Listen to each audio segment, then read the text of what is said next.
and the media spin doctors the flick. And check out Doin' Time for news, views and tunes on prison issues from Guantanamo Bay to Christmas Island to prisons and detention centres everywhere. Every Monday at 4 p.m. on your community radio 3CR. We are still fired up and we're still talking about revolution.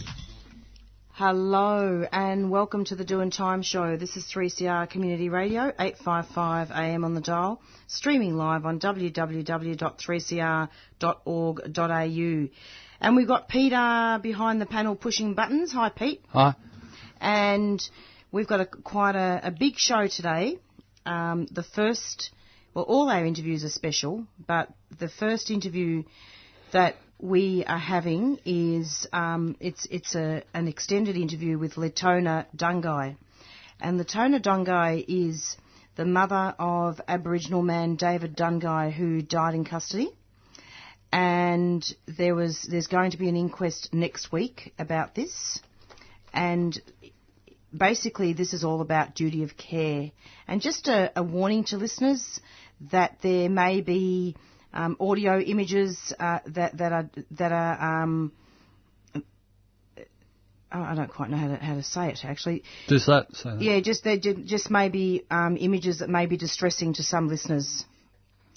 So there is going to be an inquest in March into the death of David Dungay Jr., a 26-year-old Indigenous Danguti man, and there was graphic footage of the 8-minute ordeal, which began with officers from an immediate action team, IAS, at Sydney's Long Bay Jail, rushing Dungay's cell and restraining him face down on the bed.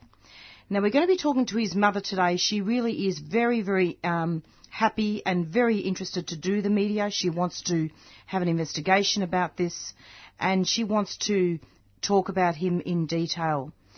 Just to give a little bit more of an intro before we speak with her, David was transferred to another cell where he was restrained again, injected with a powerful sedative midazolam, and a few minutes later he stopped breathing. The video was played at the inquest last year to the court until the moment Dungay became non-responsive. The court also heard from a number of witnesses, including expert testimony from an emergency physician, Professor Anthony Brown, who testified on his finding that a failure by staff to adequately administer first aid removed any chance of survival for Dungay.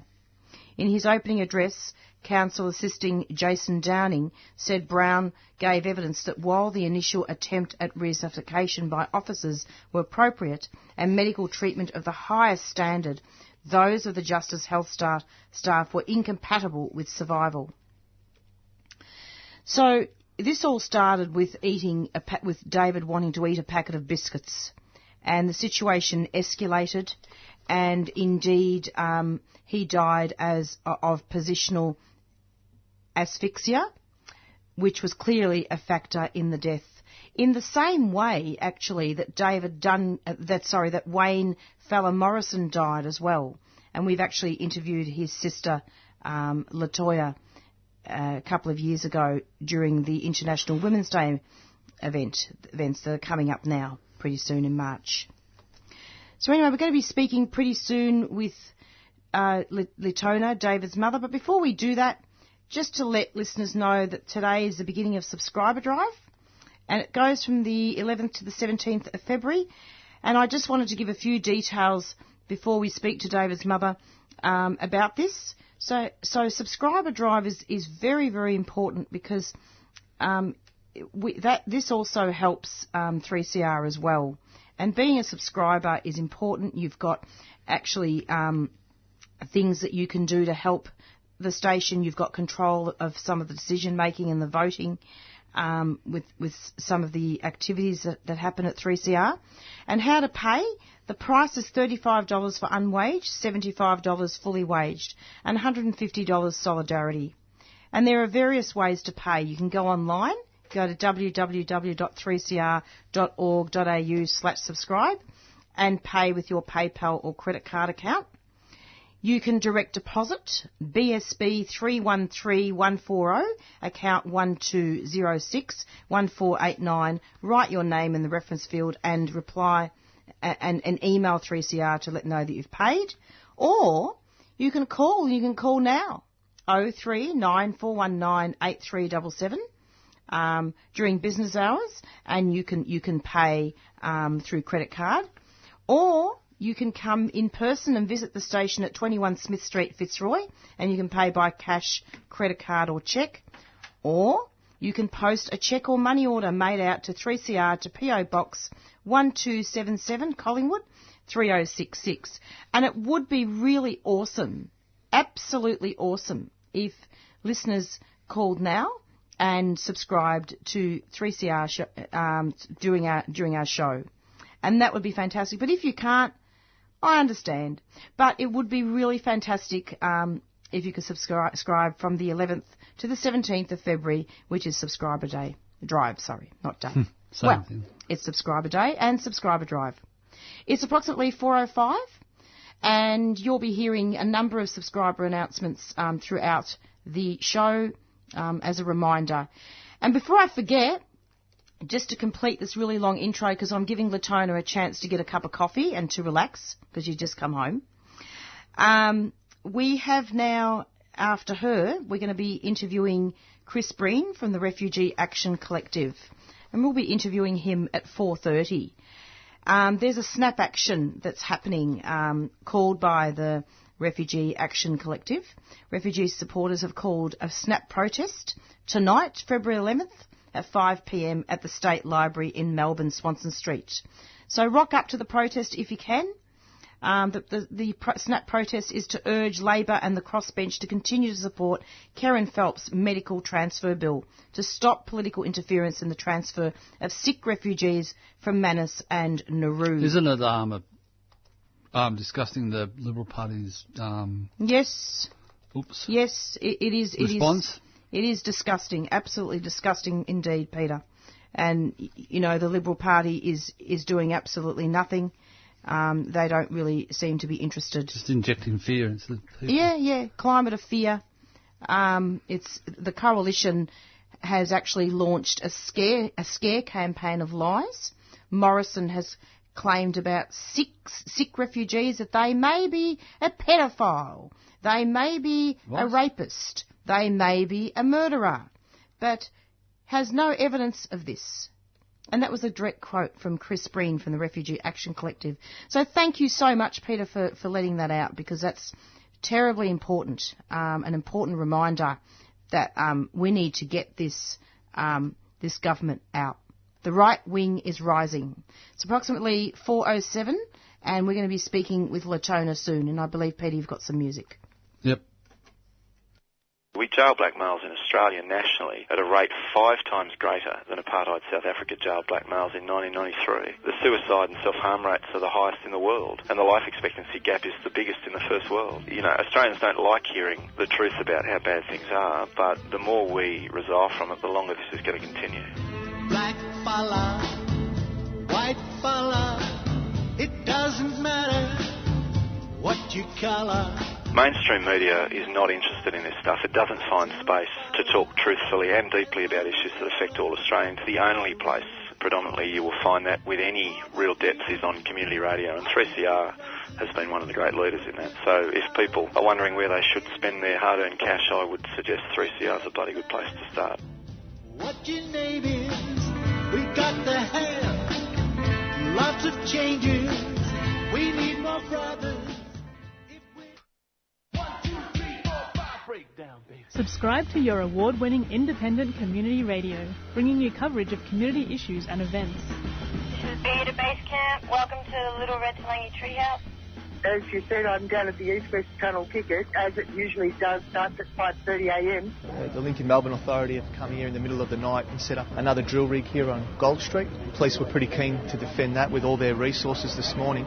And I think for Australians, in order to know ourselves, really fully know ourselves, in order to mature, we need to understand Aboriginal culture. We need to embrace it and realise that in coming here, you're now part of the longest continuing culture in the world. We need your support. Subscribe today. Call 9419 8377 now. And you're back with 3CR Community Radio Doing Time Show, and we're going to be speaking now with a very, very special guest, and it's Leetona Dungay, who is the mother of David Dungay Jr. Hello, Leetona. Yes, Dungay, not Dungay. David Dungay. Thank you very much for that correction. David Dungay. Thank you. Leetona, could you speak up just a little bit? Yes. You still there? Yes. Can you turn the headphones up, Pete? Yeah, it's so lovely to have you. I'm just wondering, I'm going to leave it up to you. Can you just tell us what's going on? Are you there? Could you just tell us what's been going on with David and what your feelings are about the whole situation? Well, the feeling now situation is Tyson waiting for the dictation, for them to write the dictation of my son's death. And also dictating the death. Could it be dictating a murder or a killing? Which that we can't tell because there's been some wrongdoing in all duties of care. Yes, yeah, that's right. And also,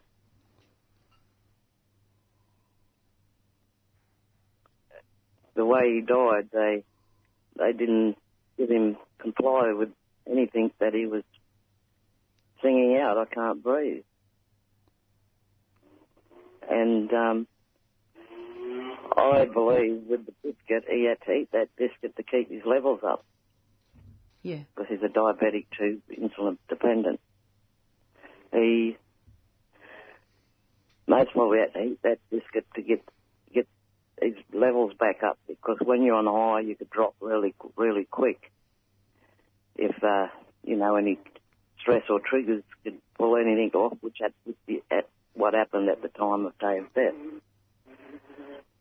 And he was forcing the biscuit down to keep strength, to keep them away from him, but he didn't have no strength to do that. Yeah.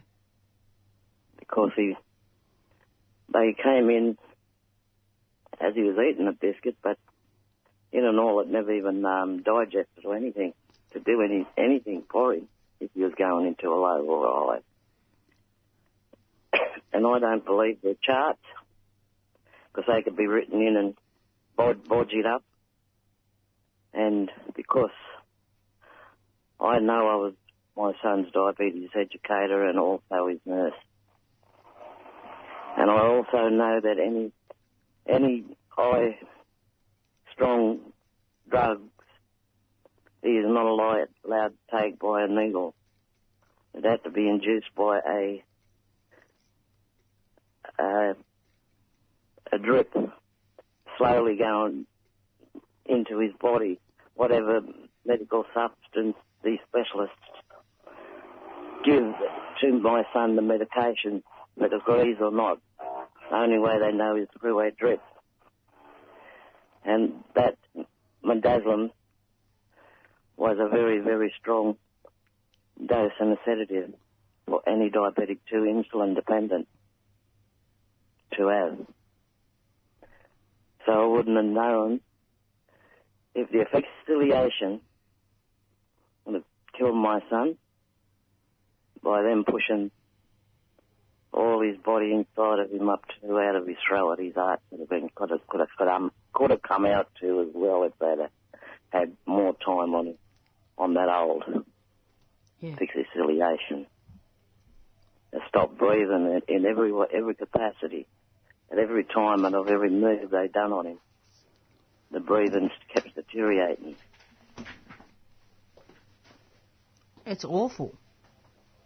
Yes, it is awful. And I just let them all go, the nurses and the doctors. And I didn't even, and solicitors, that I was my son's own nurse and diabetes educator. Because I wanted to see who was the real deal out of all of these government working bodies. Yeah. Who's honest and who's not honest.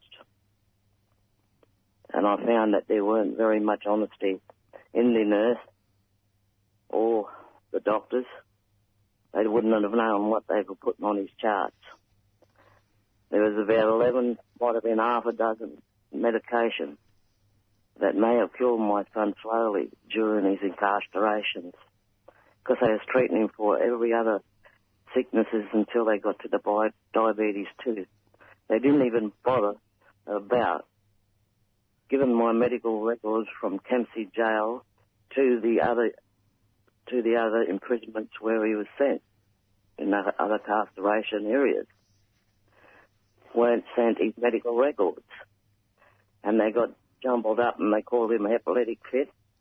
That's not an epileptic fit. No. That's a diabetic who's taken a turn if he's lower eye. Yeah. They go as though they got another split personality. And also, that's a split personality, they're crying out for help. And when he was crying out for help, they didn't help. He was telling them he couldn't breathe each time they put that asphyxiation hold. But they continued to do that hold over time of what the time limit is to hold on that asphyxiation hold. They held over the time what should have been, he should have been held, any inmate should have been held at only approximate time. I think it would have been at 6 minutes. His was 8 to 9 to 10 minutes. Yeah. Of asphyxiation hold of death. And Correctional Service Officer Hef, he was the call of all the movements of that day with my son. What happened? He called a move to go in on my son. And he knew, he was the only one that knew the asphyxiation hold and how long it had to be for. He should have got notice of his assistants that walked inside that door to use that asphyxiation hold. He did not see if there was any warning of how they were trained, or was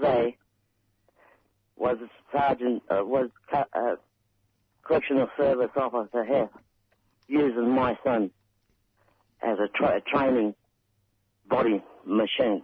Yeah. Because all the others that was present in that room didn't even know how to do the asphyxiation move. And that is why my son is dead today, because they took notice that Correctional Service Officer Hef. Have you got that needle ready yet, nurse? Give him that needle, nurse. Is there the doctor to say that to my son, to give him that needle? Where's his needle? They didn't No one never heard that. No one never heard that when the tape was playing. Yeah.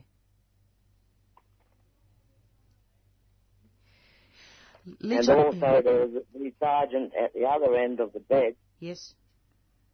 Held his throat down towards the wood on the end of the bed. All the inmates know what I'm talking about. The wood at the end of the bed. Pressure over there. 2 correctional service officers pushing him down by the throat. And then they threw him to the nurse when he was already dead. They threw him to the nurse? On the floor for CPR. They knew it was goddamn late. That's a failure of duty of care. Failure of duty of care. That was in only one man's care. Officer Hef. I want him up for a murder or manslaughter. Yeah. And those other correctional service officers that there was with this officer, F. They were untrained. They shouldn't have been in that critical, passionate area. And they wasn't trained for those positions. Why did they enter that room on my son? Is that what a planned murder? Or what was it? Planned murder, I call it. Yeah. They covered every inch of how they carried him. They carried him from the first room with his head down. Stop spitting, Dungay. How can you stop spitting blood? What they enforced and made him bleed. The most terrible thing. They made him nearly choke and lose breath on his own mucus and spit or blood. They broke his nose. They said he was with a shield. But you can't split no one unless you split them with your bare skin.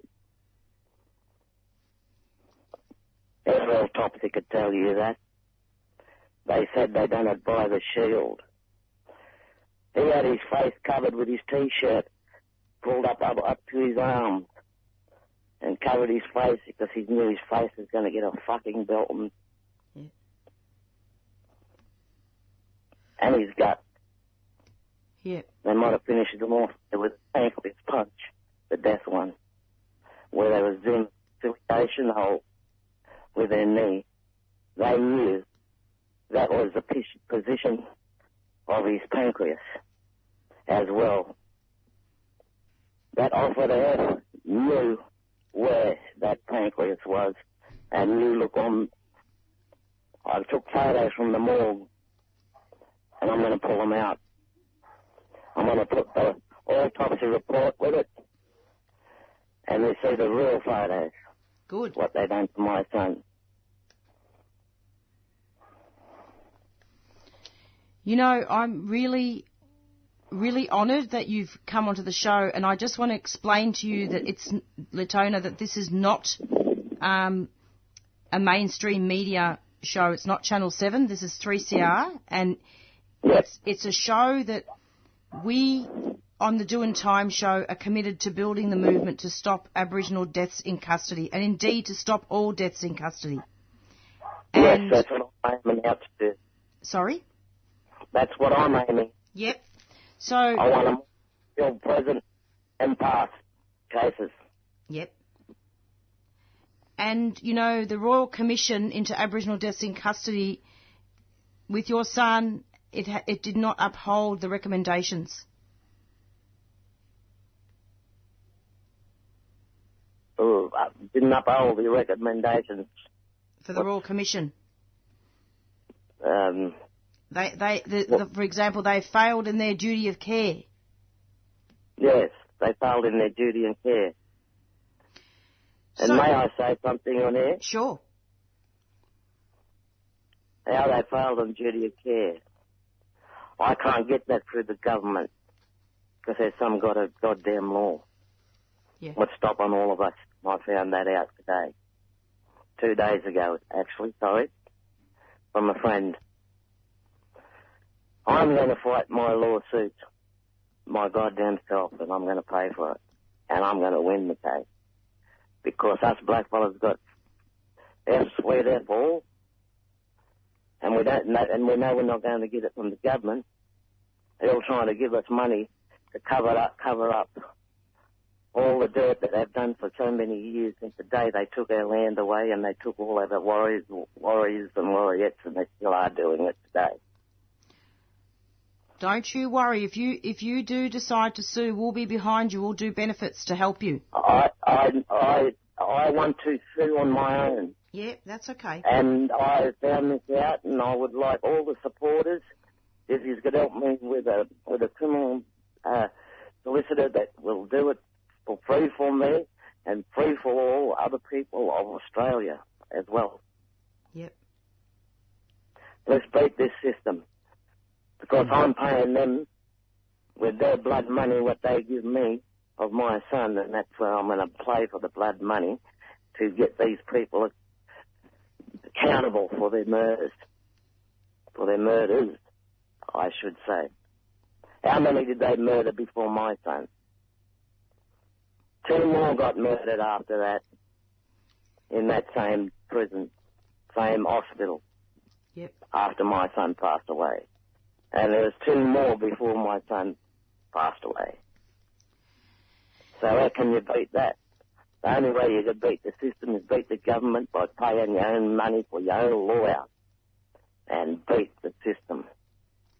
That's exactly right. And in fact, I think that Latoya's brother, Wayne Fella Morrison, also died in custody as well.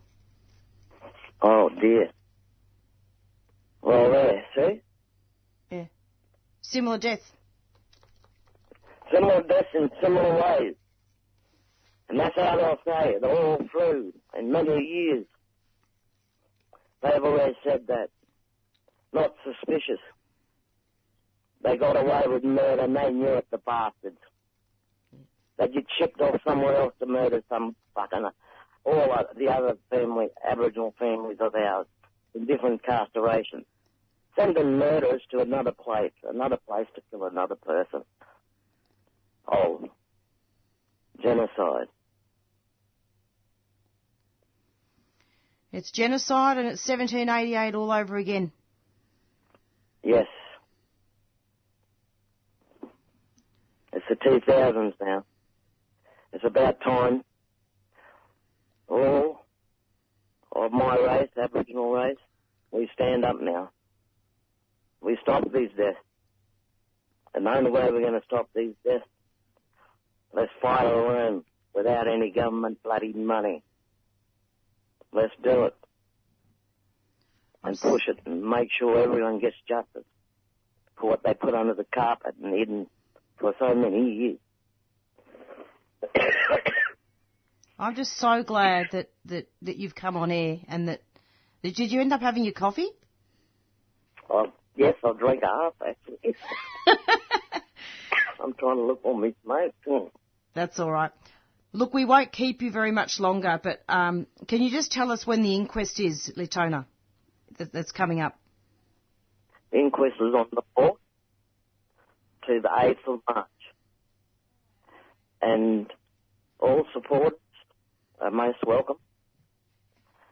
And past and present supporters of death in custody, please, I say, let's stand up and don't let this happen again in Australia. Let's get this constitution in and show our law of love, care and share our law. Okay. Absolutely. Look, thank you. And the inquest is going to be in Sydney, isn't it? Whereabouts? Sydney. Where? The new court action. I want to put that up on your phone. Okay. And you're going... Pardon? You're travelling from Kempsey, is that right? Yes, yes. That's it. And just one last question. What land are you from, just so listeners are aware of what land? I'm from Alburn Bridge, Rollins Plains Road, Euroka Road, Dungay, Tribal Elders Council. Dungay. All right, well, let's give a shout out to David Dungay Jr. and we're going to be justice will prevail. Yep. And so they're also having a rally on the day of the first court, Monday and then Thursday. A rally. Oh, good. Yeah. Good. All right. Yep, go on.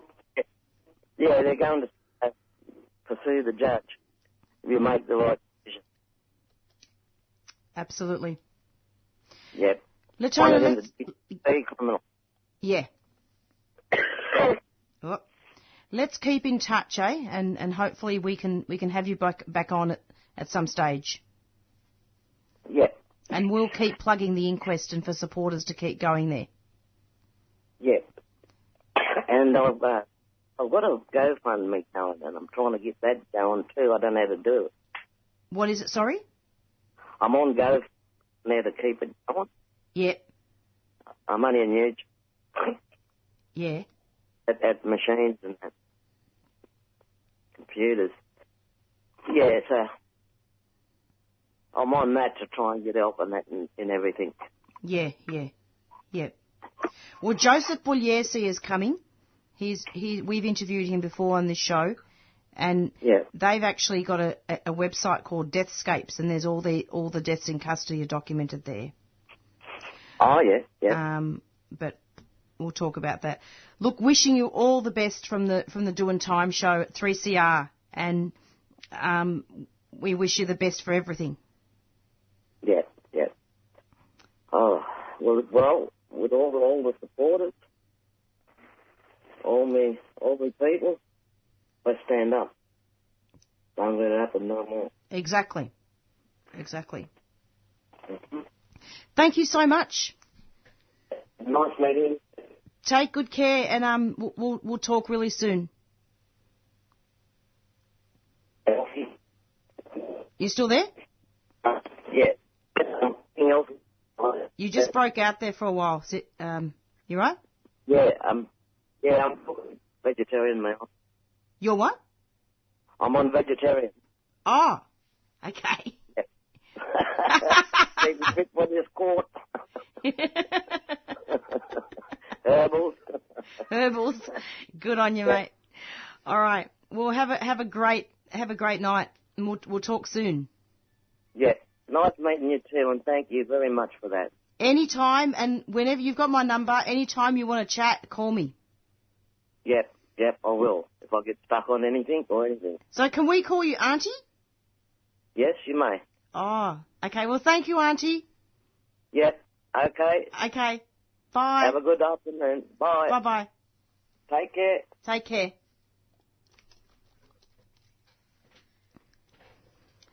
And that was the mother of David Dungay Jr., who died in custody. And we're speaking to her live about her feelings in regards to the matter. And she's rallying supporters to go to the inquest starting from the 4th of March in Sydney.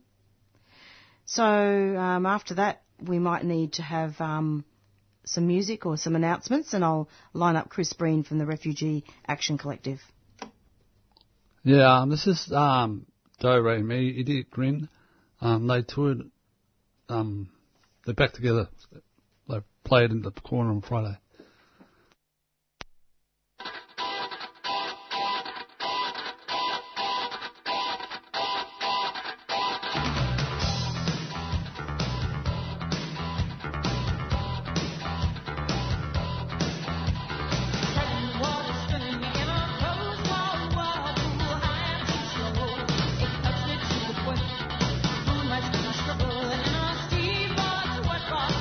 Now I know the reason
And you're back with the Doing Time show. And we've got Chris Breen from the Refugee Action Collective, who is going to be speaking to us and giving us an update on what's happening with refugees and asylum seekers. Hello, Chris. Welcome. Thanks for having me on. Yeah, awesome. So before we talk about the medical bill, could you just give us a little bit of an update on what's going on with asylum seekers? There's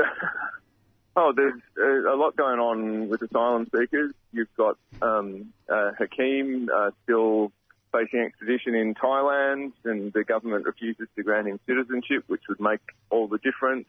There's still a hunger strike in Yonga Hill and Mitre, particularly of long-term detainees who have, little way of getting out. They're asking to be not moved interstate away from their families. And the cruelty on Manus and Naru, goes on.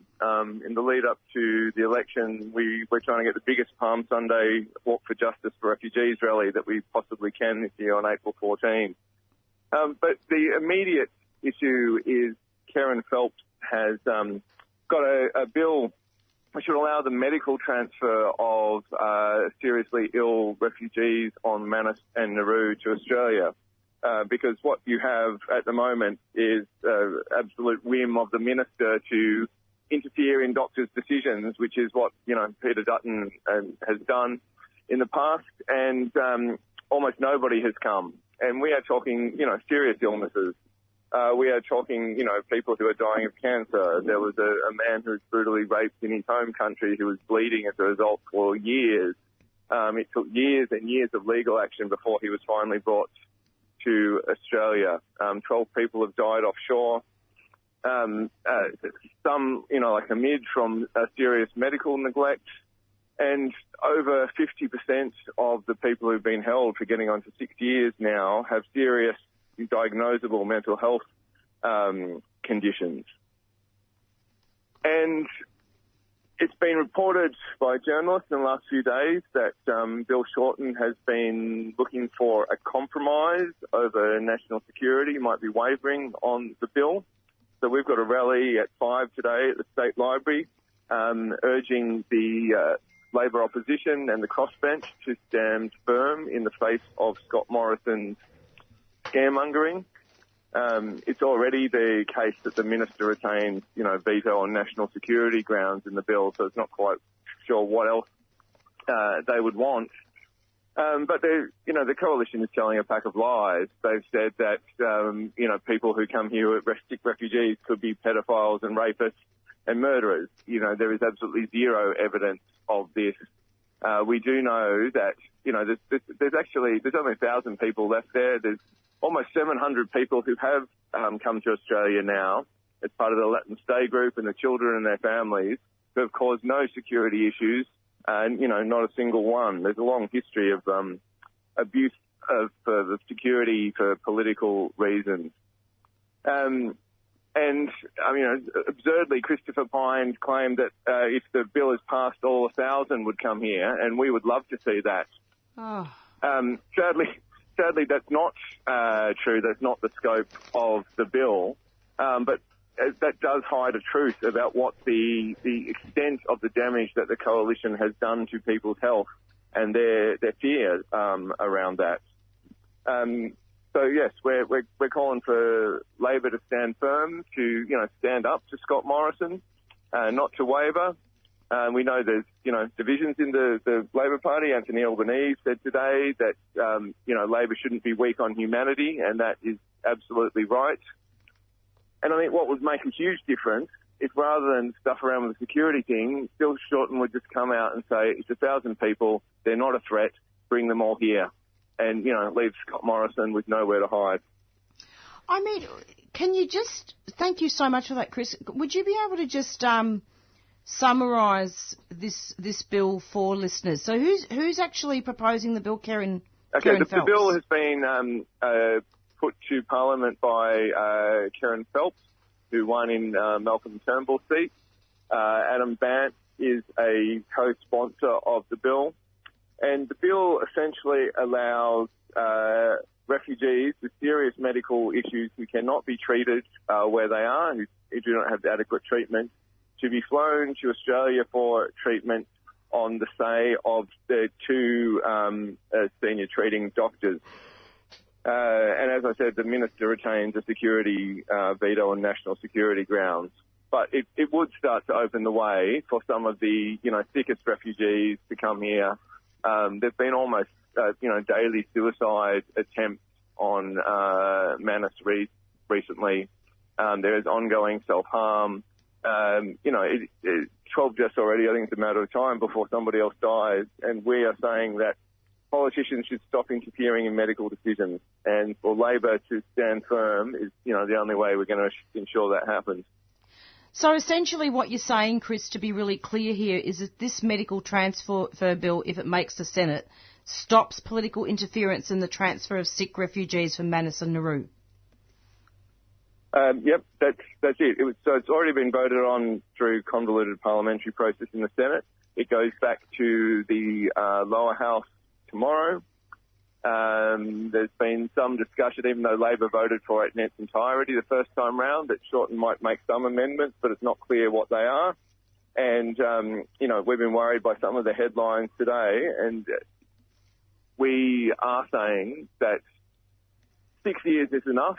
It is cool to keep desperately ill refugees there for political reasons. It's cool to keep any of the people there for political reasons. It's time to end this.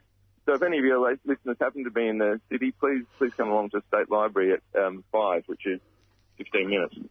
Okay. No, and I believe you're there helping to set up there for this SNAP protest at the State Library at 5 o'clock. That is correct. So that is correct. We'll let you go very soon. But one last question: Why is Bill Shorten wavering? Why is the Labor government wavering on this? Why is the Labor government wavering? I think it's because of the coalition scare campaign. They claim there's a national security briefing that the bill would be a threat. The coalition has been jumping up and down in the media in the last days. There's some figures on the Labor right who think that because they're about to be in government, that they need to mimic the coalition. There's, possibly a small element on the right, worried about votes, but it's been shown time and time again that this isn't a vote changer. And actually, there's a majority of people now who think that those on Manus and Nauru should be brought, here to safety if there is nowhere else to take them. And that's the thing. Labor says it's going to clear Manus and Nauru anyhow. That's right. So I don't see what the problem is. The only problem Labor has is they say they're going to clear them to third countries, which they don't have. The medical bill actually provides them with a little way out and gives them some wiggle room. But, I think it's the coalition scare campaign. And it would be a tragedy where, Morrison could face defeat in Parliament the first time this has happened for, getting towards 100 years. It would be a real blow to Morrison. For them to back down and give Morrison a victory would just be an utter tragedy. But hopefully that will not happen. It better not happen. And anyway, as you say in your media release, the release of the Action Collective, the minister already has the power to block evacuations on national security grounds in the current bill. Yes. What's his problem? Yes. They know that that those grounds are quite narrow, and they won't. It'd be unlikely that the minister is going to be able to use them every time. What the coalition says, and why the coalition doesn't want to compromise, is they don't want this bill at all. They want there only to be an advisory doctors group to the minister that has no power to make decisions, which would allow the minister to overrule them every time. The security stuff is a farce. There's the history of both the coalition and Labor using ASIO judgments. I don't know if you remember the ASIO refugees. There were more than 50 who had negative ASIO assessments who are held in detention for, up to 9 years. They are almost all, maybe with the exception of one, out in the Australian community. It has caused no issues. The assessments were bogus. And I think this is what we're getting again, bogus claims around security. It's disgusting. And just for listeners, refugee supporters have called a SNAP protest tonight, February 11th at 5 p.m. at the State Library in Melbourne, Swanston Street. And if you're listening to this show and you're in the city, go to the State Library and urge Labor and the crossbench to continue to support Karen Phelps' medical transfer bill to stop political interference in the transfer of sick refugees from Manus and Naru. Chris, thank you so much for coming onto the program. Thank you for having me. Have a lovely night. Thanks. Okay. Bye-bye. Bye. And that was Chris Breen from the Refugee Action Collective speaking about an upcoming rally, snap protest, at the State Library in Swanston Street tonight at 5 o'clock. And if people want to go to any of the meetings, Google Refugee Action Collective. It is in Melbourne, and because they do some incredibly wonderful work. It's approximately 4:49, and I just wanted to remind listeners again that this is Subscriber Drive, and try to subscribe to 3CR. Now, just wanted to quickly announce an event that's coming up in Sydney this Saturday.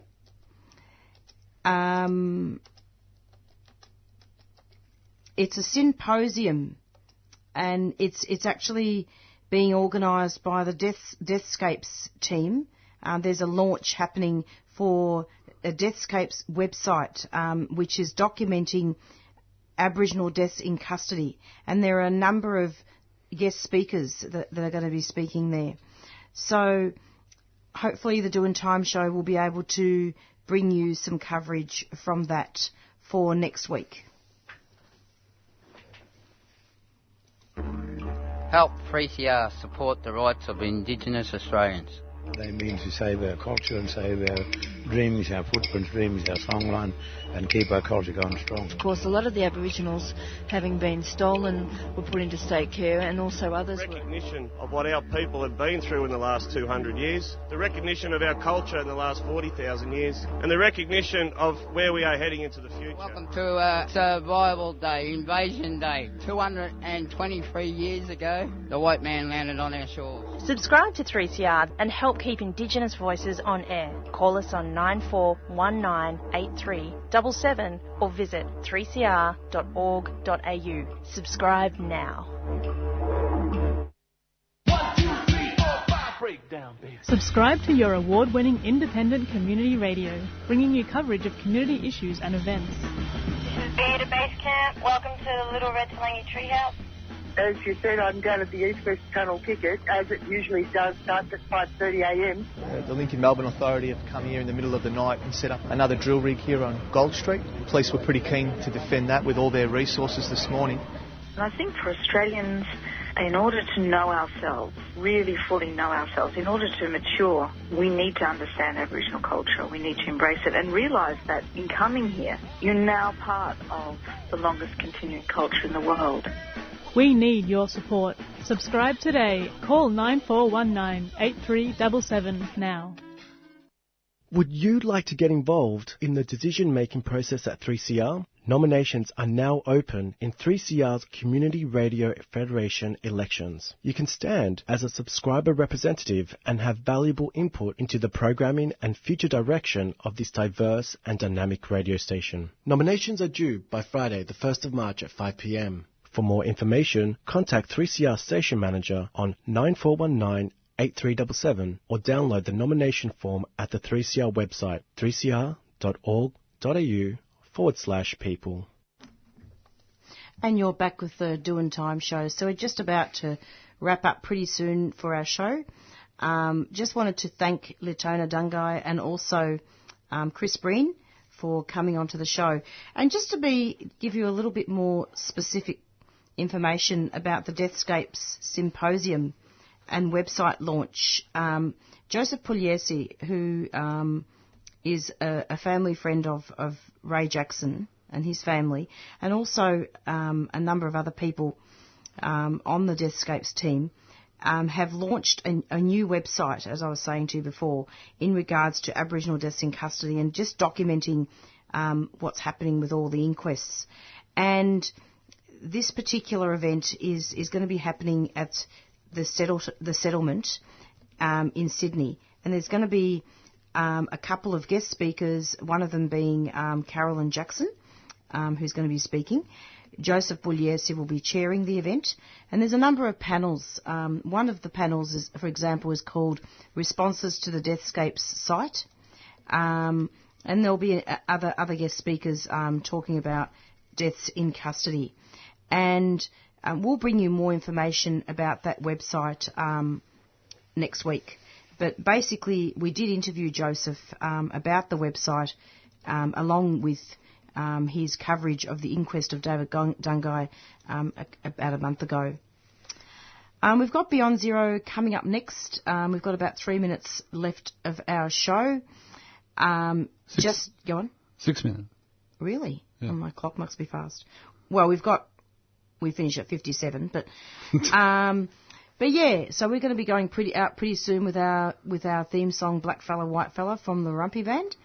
And just a reminder to listeners to see if you can. Well, it might be a bit late now, but try to rock up to that rally. If you're listening to this radio show, rock up to the Refugee rally organised by the Refugee Action Collective at 5 p.m. at the State Library. They're protesting about refugees not being allowed medical treatment